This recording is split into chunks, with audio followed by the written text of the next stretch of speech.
नमस्कार दर्शकों, विकास हमारे साथ है और मैं इनसे जानना चाहूँगी कि ये जेएनयू के छात्र हैं और अभी जेएनयू कैंपस में ही रह रहे हैं।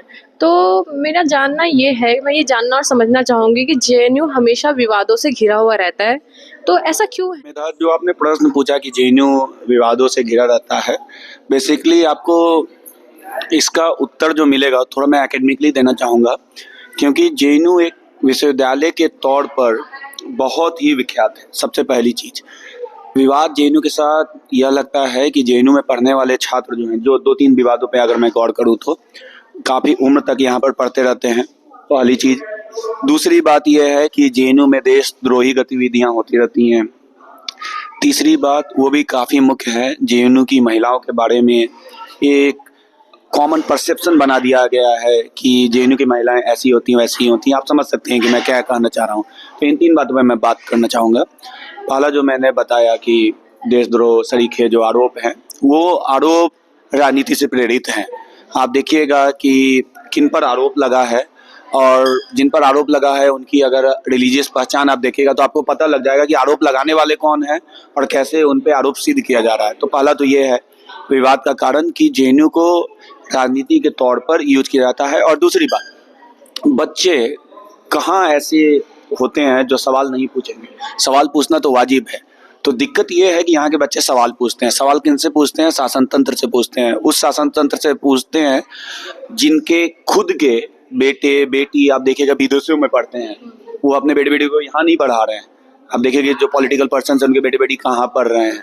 और जेएनयू एक इंडिया में होके इंस्टीट्यूट होके इतना आपको फक्र के साथ पढ़ाई और इन्वायरमेंट देता है कि आप सवाल पूछ सके।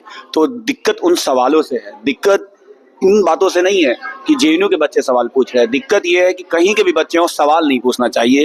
इसलिए उन सवालों को रोकने के लिए जेएनयू के पहचान को, जो दूसरा प्रश्न था मेरा कि इस पहचान को इंडिग्निफाई क्यों किया जाता है, जेएनयू की पहचान को बदनाम किया जाता है कि जेएनयू में पढ़ने वाली जो महिलाएं होती हैं वो काफ़ी सेक्सुअली एक्सप्लिसिट होती हैं। तो आप देखिए कि भारत का जो सामाजिक ताना बाना है किस प्रकार महिलाओं की सेक्सुअलिटी पे प्रतिबंध लगाने की कोशिश करता है।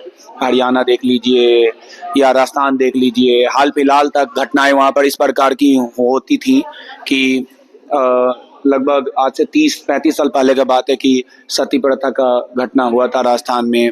वही अब हरियाणा देख लीजिए कि किस प्रकार खाप पंचायतें ये डिसाइड कर रही है कि लव मैरिज क्या होगा क्या नहीं होगा, और भी बहुत सारी घटनाएं हैं। तो इसीलिए वुमेन को कंट्रोल करने का जो यहाँ का ताना बाना, उस ताने बाने को चुनौती इस कैंपस में मिलता है। तो इसीलिए यहाँ की महिलाओं पर ऐसी टिप्पणी की जाती है। और तीसरी बात जो जेएनयू के संबंध में बताई जाती है कि यहाँ से कुछ ऐसी गतिविधियाँ हुई जो गतिविधियाँ कुछ लोग बोलते हैं कि अर्बन नक्सल है, ठीक है। तो आप फिर से मैं ये बताना चाहूँगा कि उन लोगों का आपको पहचान देखना पड़ेगा कि वो कौन लोग हैं। राजनीति से प्रेरित लोग हैं, इसलिए अर्बन नक्सल बनाते हैं। यहाँ से नोबेल लॉरेट निकल चुके हैं। आप देखिए पूरे भारत में कितने नोबेल लॉरेट हैं। आप Columbia University, Harvard, John Hopkins देखिएगा तो एक यूनिवर्सिटी से 100-150 नोबेल लॉरेट हैं, मगर पूरे भारत में देखिएगा उतने नोबेल लॉरेट नहीं है। तो आप इसी आधार पे देखिए कि जेएनयू से नोबेल लॉरेट है। अभिजीत के बारे में मैं बात कर रहा हूँ, या बुकर प्राइज का देख लीजिए, या एनआईएफ रैंकिंग देख लीजिए।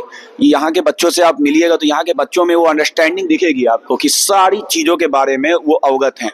कोई भी फैक्ट के आधार पर उनसे आप जो कहते हैं बकैती नहीं कर सकते। तो दिक्कत इस चीज़ से है।